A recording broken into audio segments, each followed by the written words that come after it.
بسم اللہ الرحمن الرحیم۔ ایک شخص جو کبھی سمندر نہیں گیا، سمندری سفر نہیں کیا، اسے اوشن گرافی کے بارے میں، سمندر کے علم کے بارے میں اتنی معلومات یہ کیسے ہو سکتی ہیں؟ اور وہ بھی 1450 سال پہلے کہ نبی کریم صلی اللہ علیہ وسلم کبھی سمندری سفر نہیں کیا اور نہ کہیں تعلیمی ادارے میں کہیں علم حاصل کیا،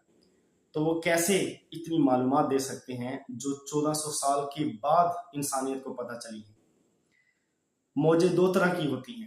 ایک انٹرنل ویوز ہوتی ہیں، ایک سرفیس ویوز ہوتی ہیں۔ دونوں موجوں کے بارے میں، دونوں ویوز کے بارے میں قرآن پاک تفصیل سے بیان کرتا ہے اور اتنی گہرائی سے بیان کرتا ہے کہ یہ ناممکن ہے کہ اتنے پرانے زمانے کے اندر جدید ٹیکنالوجی اور مشینیں اور آلات کے بغیر اور بغیر کسی تعلیمی ادارے، یونیورسٹیوں کے ڈگریوں اور تعلیم کے یہ کیسے پتہ چل سکتا ہے نبی کریم صلی اللہ علیہ وسلم کو؟ وَهِيَ تَجْرِي بِهِمْ فِي مَوْجٍ كَالْجِبَالِ۔ حضرت نوح علیہ السلام کا واقعہ بیان کرتے ہوئے اللہ جل شانہ فرماتے ہیں کہ حضرت نوح علیہ السلام کو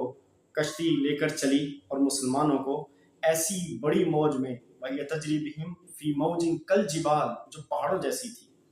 جو سرفیس ویو ہیں۔ 2004 کے اندر انڈونیشیا میں جب سونامی آیا تو سائنسدانوں نے سیٹلائٹ کے ذریعے دیکھا کہ وہ کتنی بڑی موجیں تھیں، تقریباً 100 فٹ سے بھی زیادہ اونچی اور ایسی خطرناک ویوز اور موجیں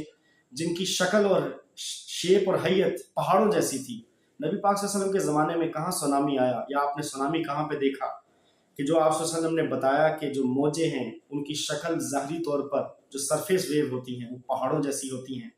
اور انٹرنل ویو جو سمندر کی گہرائی کے اندر، تہہ کے اندر ہوتی ہیں، وہ بھی پہاڑوں جیسی ہوتی ہیں۔ اللہ جل شانہ نے اس کے بارے میں بھی 1450 سال پہلے فرمایا،